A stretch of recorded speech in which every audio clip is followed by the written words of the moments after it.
Mahal, gabi na, magsara na tayo. Maya-maya na, sayang naman, may mga dumarating pa na bumibili, sagot ko sa aking asawa. Medyo masama ang panahon at umuulan.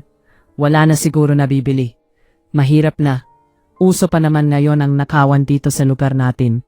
Nabalitaan mo ba yung nangyari sa computer shop sa kabilang kanto? Yung sa mag-asawang tomboy? Pinasok pala ng akyat bahay yon. Kaya lang hindi na nagsumbong dahil natatakot daw. At konti lang naman daw ang perang nakuha. Ang sabi ng aking asawa sa akin. Nang narinig ko nga ang balita, kinabahan din ako. Lalo na't malapit lang din ang shop namin sa lugar na pinasok ng mga kawatan. Pero dahil naghihinayang din naman ako sa benta, lalo na't malakas at maraming bumibili kapag gabi, sayang din naman. Marami din naman dumaadaan ng mga tao at sasakyan sa lugar namin. Palibhasa medyo main road, kaya maging ang mga napapadaan lang ay napapabili sa aking tindang milk tea. Kaya lang minsan, lalo't pagod ang asawa ko galing sa kanyang trabaho, pinapatulog ko na siya. Ako na lang ang nagbabantay sa kanang isang tauhan namin na taga-deliver sa mga order ko online. Pero dahil sa paghahangad ko ng mas malaking kita, naranasan ko rin pala ang mga dinanas ng may-ari ng computer shop na pinasok ng mga masasamang elemento. Pero tulad nila, hindi na rin ako nagreklamo. Dahil kahit na may nakuha sila na pera, natikman ko naman at dinanas din ang tulad ng ibang pinasok nila. Dahil hindi lang bahay namin at milk tea shop ko ang pinasok nila, maging ang pag-aari ng aking asawa, pinasukan din nila. Sa umpisa ay kaba at takot ang aking naramdaman. Pero kalaunan ay nawala din dahil sa pagsalit-salitan na pasok ng mga magnanakaw sa pag-aari ng aking asawa. Ako nga pala si Judy.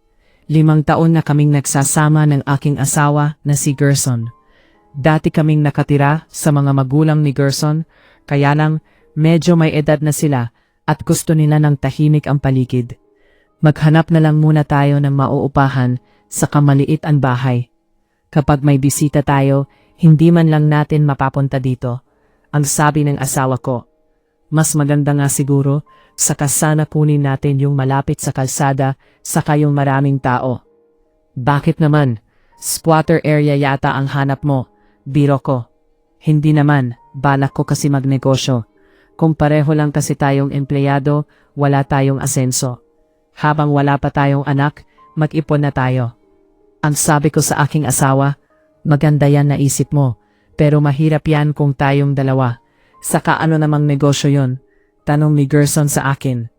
Alam mo, bata pa lang ako, sanay na ako magtinda.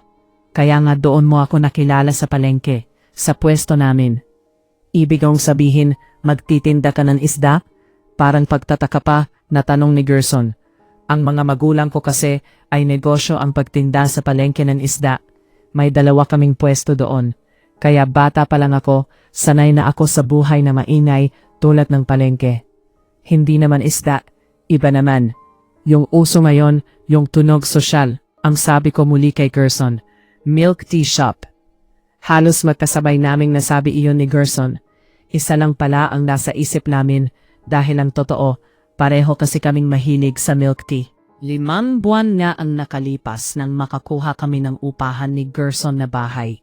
Medyo mahal nga lang dahil maayos at may ikalawang palapag. Yun din kasi ang naisip namin na gawin pang umpisa sa naisip naming negosyo. Mga 2 linggo pa lang kaming open ang aming milk tea shop.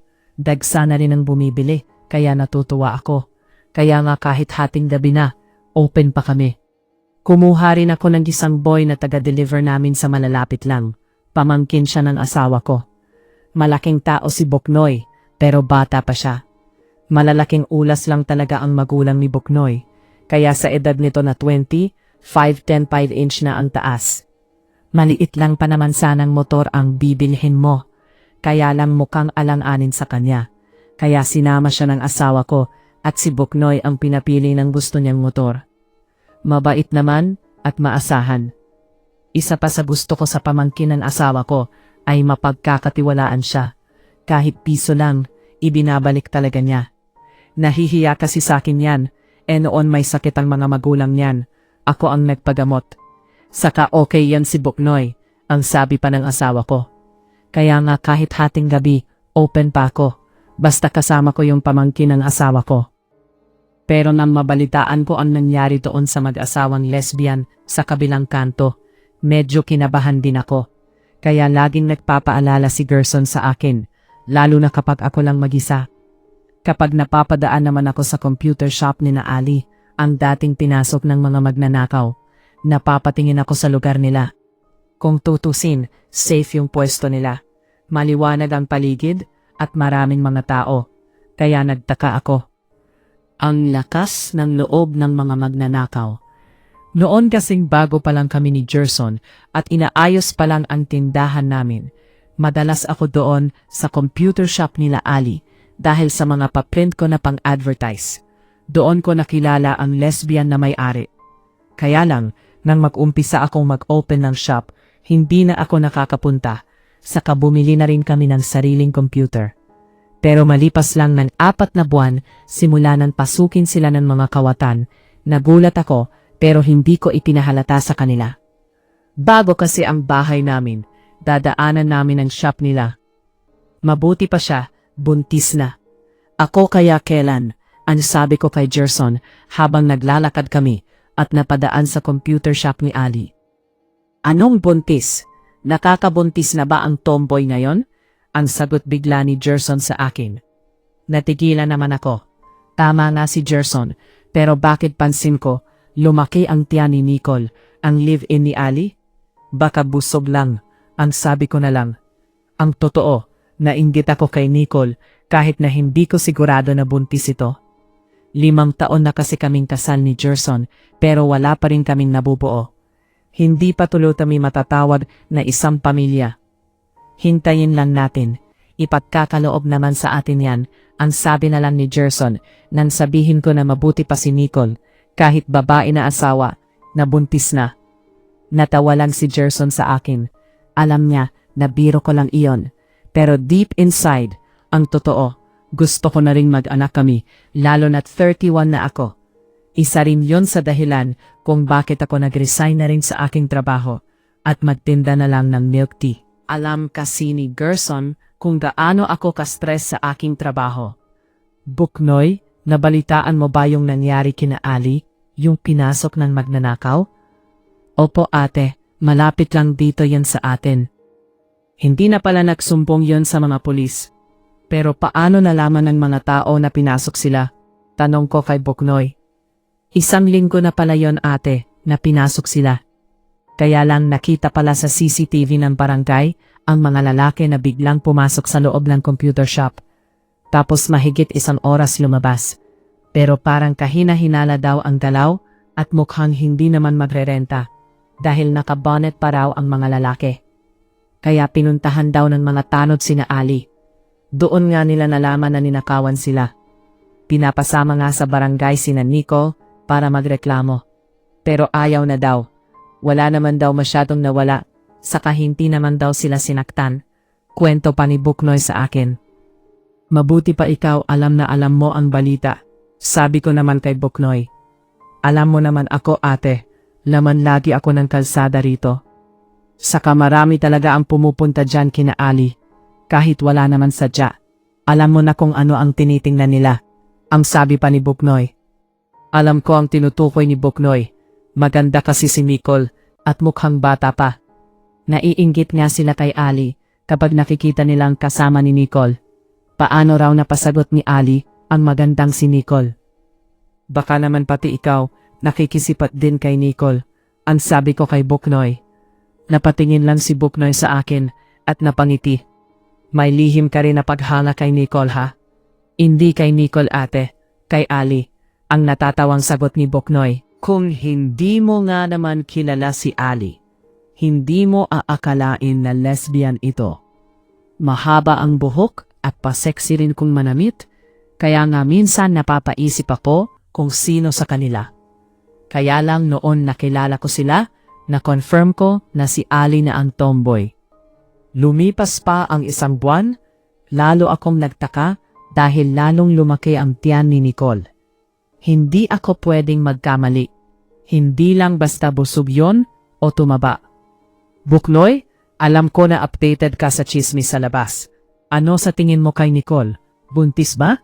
Ang bigla ko na tanong sa pamangkin ng asawa ko habang nakaupo at naghihintay sa mga mag-order. Buntis ate. Yung mga lalaki nga na madalas na sumusulyap kay Nicole, nagulat din. Siguro nga, sinadya ni Ali na buntisin na yon para sure na sila na talaga. Ang sabi pa ni Buknoy. Paano naman nangyari iyon? Tanong ko pa kay Buknoy. Ang sabi sa mga naririnig ko, nagbayad daw si Ali ng doktor para magkaanak sila. Pero alam mo naman ang chismis, malawak. May nagsabi na simula daw ng pinasok ng magnanakaw ang shop nila, doon na buntis si Nicole. Saka tinatanong daw si Ali kung magkano ang binayad sa doktor, pero ayaw daw sabihin. Ang mahal kaya magpagawa ng artificial na ganon. Ang sabi ko naman kay Buknoy. Yun na ang sabi nila. Pero ako, may duda ako, baka may boyfriend yan si Nicole na iba, tapos nabuntis. Kung ganon, baka nag-away na sila at pinalayas na siya ni Ali. Ang sabi ko pa sa pamangkin ng asawa ko. Hindi natin alam ate, pero malay mo. Maganda si Nicole, saka hindi na siya makakakuha ng tulad ni Nicole, kaya siguro tinanggap na lang. Ang sabi pa ni Buknoy. Naging palaisipan sa akin iyon. Gusto ko lumapit kay Ali at tanungin kung sinong doktor ang kausap nila para doon din ako pumunta. Pwede mo naman tanungin yon. Ikaw kilala nun. Baka sabihin sa'yo. Ang sabi ni Gerson sa akin nang sabihin ko na buntis nga si Nicole at gusto ko magpa-check up doon sa doktor nila. Kung sila nga parehong babae ay magkakaanak na, ako pa kaya, ang sabi ko na lang sa akin sarili. Gustong gusto ko na silang tanungin, kaya lang nahihiya ako. Isa pa, hindi naman talaga kami close friend. Kaya si Buknoy na laging may alam na chismis ang tinatanong ko. Kaya lang, mukhang nawalan na rin ang ganang sumulyap doon, simula nang malaman na buntis na si Nicole. Ayoko na ate, maghanap na lang ako ng ibang babae. Sa kabuhay nila yon, mahirap makialam. Ang sagot lang sa akin ni Buknoy. Doon ay unti-unti akong lumapit sa kanila, kunwari may ipapagawa ako na tarpaulin para sa aking milk tea shop. Nicole, ilang buwan na ang tiyan mo? Ang ganda mo pa rin kahit buntis ka. Siguro babae ang anak mo. Ang sabi ko kay Nicole nang minsan pumunta ako para magpagawa ng tarpaulin. Babae nga yata ito, sagot ni Nicole sa akin. Habang nagpapagawa ako kay Nicole, napansin ko na lumabas si Ali. Parang may kausap siya sa labas. Para kasing ilang sumagot si Nicole sa tanong ko noong katabi niya si Ali. Saan ka nga palang doktor kayo nagpapa-check up? Saka, kailan ka pala manganganak? Tanong ko kay Nicole. Diyan lang ako sa may clinic nagpapa-check up. Wala naman kaming malaking pera para sa mga private na doktor. Sa sinabi ni Nicole, napaisip ako. Ibig sabihin, hindi talaga nagbayad si Ali sa doktor na tulad ng naririnig namin na balita. Alam mo Nicole, blessing yan pagbubuntis. Swerte sa negosyo yan. Saka alam mo, gusto ko na nga rin magkaanak, kaya lang wala pa. Ano nga pala ang ginawa ninyo para mabuntis ka? Tanong ko muli kay Nicole na sinamantala ko na ang pagkakataon. Wala naman kaming ginawa, sagot lang ni Nicole. Anong ibig mo sabihin? Tanong ko muli kay Nicole. Napatingin naman ito sa akin.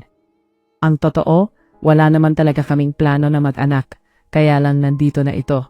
Sabi pa ni Nicole, na lalong nagkaroon ako ng interes na magtanong pa. Ibig sabihin ayaw mo yan? Tanong ko pa muli kay Nicole. Pero hindi nagsalita si Nicole. Tumango lang ito, pero pansin ko na matipid talaga ang sagot niya, at parang may itinago siyang lihim. Nakita ko ang manamata ni Nicole na parang iiyak. May problema ka ba?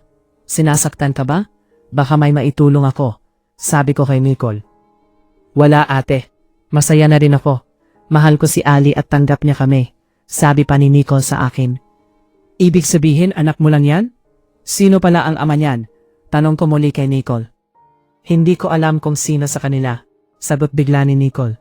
Sabay na patingin ako muli sa mata niya. Pero ilang sandali, biglang nagbago ang mukha ni Nicole. Parang bigla itong sumigla at nakangiti na. Tapos na ba yan? Maganda pala. Maraming bibili sa'yo yan. Ang biglang sabi ni Ali nang lumapit sa amin. Hindi na ako nakatanong muli kay Nicole dahil biglang iniba niya ang usapan namin na nasa tabi na namin si Ali. Umuwi ako na nagtataka. Bakit ganun ang sagot ni Nicole? Sabi niya, hindi niya alam kung sino sa kanila. Ibig ba niyang sabihin, marami sila? Tanong ko sa aking sarili. Pero kahit na ganun ang sinabi ni Nicole, lihim akong naiinggit sa kanya. Mabuti pa siya. Buntis na. Saka napapangiti ako, sasabi ni Nicole. Gusto ko rin yon. Gusto ko rin yung marami. Ang sabi ko sa aking sarili. Mahal, mabuti pa si Nicole. Confirm na buntis na. Nakausap ko siya kahapon. Ang sabi ko kay Gerson, nang nagkukwentuhan kami, isang gabi. Sana tinanong mo kung saan silang doktor. Wala naman daw silang doktor na binayaran. Ang sabi ko kay Gerson. Napatingin sa akin si Gerson. Ano? Nagpabuntis sa ibang lalaki si Nicole? Parang ganun na ang sabi ko kay Gerson. Sana ako rin, dagdag ko pa. Sige bukas, magpapa-check up tayo. Maghanap tayo ng doktor, ang sabi ni Gerson. Bakit? Meron ka bang 1 milyon? Tanong ko kay Gerson. Wala, pero mag-iipon ako. Kailan pa? Ang sagot ko na lang sabay talikod ko sa kanya. Huwag ka nang magtampo. Wala nga akong ganun na halaga, pero sige, mag-suggest ka ng ibang paraan, yung hindi tayo masyadong gagastos, ang sabi ni Gerson. Ang totoo, may ideya na ako kung ano, pero ayoko naman sabihin kay Gerson. Ang gusto ko siya ang magsabi sa akin. Ikaw ang bahala. May naiisip ka ba? Ang tanong ko kay Gerson. Wala na, baka ikaw may alam ka. Share mo sa akin, baka magkasundo tayo, ang sabi pa ni Gerson. Tulad na lang noong kay Nicole, ang sabi ko, na nagtaka rin ako kung bakit ko nasabi iyon. Anong paraan ba yon na ginawa niya? Hindi ko alam, ayaw naman nila sabihin, sabi ko kay Gerson. Sige, magtatanong ako kay Buknoy bukas. Alam ko maraming alam na chismis yon, sabi pa ni Gerson sa akin. Ganun ba? Ilan sila? Tanong ni Gerson kay Buknoy na narinig ko. Pero biglang tumigil sa pag-uusap ang dalawa nang makita ako na lumapit sa kanila. Hindi ko nalang pinansin. Ano sabi ni Buknoy? Tanong ko kay Gerson. Si Buknoy kasi ay biglang umalis na dahil may delivery pa raw ito. Wala raw siyang alam, ang sagot ni Gerson sa akin. Hindi na lang ako nag-usisa pa, pero pansin ko na parang malungkot si Gerson. Nakita ko na biglang nagbago ang reaksyon niya sa sagot ni Buknoy kanina kahit hindi ko narinig. Kung hindi siya gagawa ng paraan, ako ang gagawa, ang sabi ko sa aking sarili. Kaya nag-search ako ng mga doktor at iba pang paraan kung paano ang aking gagawin. Lalo akong nainggit kay Nicole kapag nakikita ko siyang naglalakad na kasama ni Ali at malaki na ang tiyan. Alam ko na excited ka na rin na maging ina. Pero kahit na mahalang babayaran, gagawa ako ng paraan. May kausap na ako na doktor para dyan. Mga espesyalista talaga sila, kaya huwag ka nang mag-alala. Sabi ni Gerson sa akin. Sa narinig ko naman, napangiti talaga ako. Kahit na gumastos kami, okay lang, ang sabi ko sa aking sarili. Kailan tayo pupunta sa doktor? Tanong ko kay Gerson. Baka next week, hinihintay ko lang ang loan ko. Magagawa po natin lahat yan. Maghintay lang tayo ng tamang timing. Saka may risk dito. Una, malaking halaga ang kailangan natin. Pwedeng maging successful, pwedeng rin namang failed. Kapag nabigo tayo, hindi na natin mababawi ang nagastos. Sabi ng doktor nang kausapin kami. Parang akong nalula sa laki pala ng perang ilalabas namin. Huwag ka nang mag-alala, kaya natin yan, ang sabi naman ni Gerson sa akin. Pag-isipan muna namin doktor, ang sabi ko na lang, lalo nang nalaman ko na si Gerson mismo ang may deprensya sa amin. Saka maghahanap pa raw ng donor. Nagtanong si Gerson kung siya daw ba ang maghahanap ng donor. Pwede naman daw yon at mas makakatipid kami kung kami ang kukuha. Pwede raw kamag-anak ni Gerson para ka bloodline din niya. Sino namang kayang kamag-anak ko ang pwede? Sabi ni Gerson sa akin. Sa mga kapatid mo, sabi ko kay Gerson. Matatanda na yon sila, saka mahirap na. Sa iba na lang, sabi ni Gerson. Pero nang makabalik na kami sa bahay, naabutan namin si Buknoy na abala sa paglilinis ng shop namin. Umulan kasi ng buong araw na iyon, kaya may mga dahon at basura na nagkalat sa labas. Doon ay nakita ko si Buknoy na basang-basa ng pawis. Nakahubad pa ito habang nagwawalis. Napatitik talaga ako sa pamangkin ng asawa ko. Si Gerson naman ay pumasok na sa loob ng bahay, habang ako ay inayos ko ang aming paninda.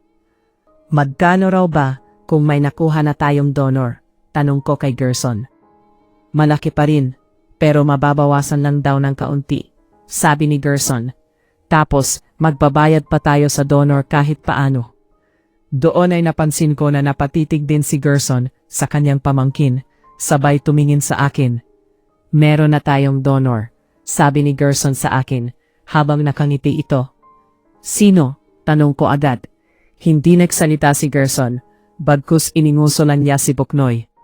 Napatingin ako sa aking asawa. Sigurado ka? Pumayag naman kaya yan? Ako na ang bahala na kumausap, basta wala kang sasabihin sa kanya. Sabi pa ni Gerson sa akin. Masaya ako sa aking narinig. Magkakatotoo na ang pangarap ko, sabi ko sa aking sarili. Hello? Magkano lang pala ang ibibigay ninyo na loan sa akin? Kulang yan. Medyo nagulat ako sa aking narinig na boses ni Gerson. Parang may kausap siya sa telepono. Kaya mula sa aking milk tea shop, sinilip ko si Gerson. Nakita ko na nakaupo ito sa sofa at nakakunot ang noo.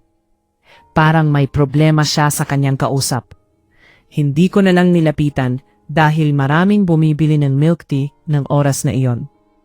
Napansin ko ang lungkot sa mukha ni Gerson ng araw na iyon. Naawa ako sa kanya. Alam ko na na-pressure siya sa gusto kong mangyari. Alam ko na naghahanap siya ng pera na kakailanganin namin. Maging kinabukasan, ganun pa rin ang nakita ko sa aking asawa. Balisa ito at parang hindi mapakali. May problema ba? Tanong ko kay Gerson. Wala, okay lang ako. Sabi nito sa akin. Alam ko at ramdam ko kapag may dinadala kang problema. Asawa mo ako, mauunawaan kita, baka matulungan kita. Sabi ko pa kay Gerson, sabay lapit ko sa kanya. Umiling lang ito. Sorry, pero hindi ako titigil hanggat hindi natutupad ang gusto mo. Sabi ni Gerson sa akin. Anong ibig mong sabihin? Tanong ko agad dahil nakita ko talaga na nag-aalala siya at nag-sorry sa akin. Doon ay unti-unti niyang sinabi, kahit na ayaw sana niyang sabihin. Hindi pala na-approve ang loan niya sa kumpanya dahil may existing loan pa siya. Bibigyan naman siya pero maliit lang. Ang iniisip pala ni Gerson ay ang pambayad namin sa doktor. Nakita ko na porsigida si Gerson sa gusto ko, pero naawa naman ako sa kanya. Kaya huwag mo nang isipin yan. Saka na lang kapag may pera na tayo. Saka makakapaghintay naman ako. Huwag ka na mas-stress, kakaisip dyan. Sabi ko kay Gerson. Napatingin naman ito sa akin. Ikaw lang naman ang iniisip ko, pero sana naunawaan mo. Sabi ni Gerson sa akin. Lumapit ako kay Gerson, sabay yumakap. Kalimutan mo na ang bayad sa doktor. Malay mo, isang araw magkaroon ng pagbabago. Huwag lang tayong mawawalan ng pag-asa. Ang sabi ko ulit kay Gerson. Nakita ko naman na biglang sumigla ang asawa ko. Para bang nabunutan siya ng tinik. Ramdam ko kasi na pressure siya sa sinabi ko. Pero ngayon, ako na mismo ang nagsabi sa kanya na huwag na naming ituloy ang plano sa doktor. Muling sumigla si Gerson. Pero ang hindi nila alam, may plano talaga ako. Kung hindi kami pwede at wala kaming pambayad sa artificial, mas maganda kung sa natural na paraan na lang.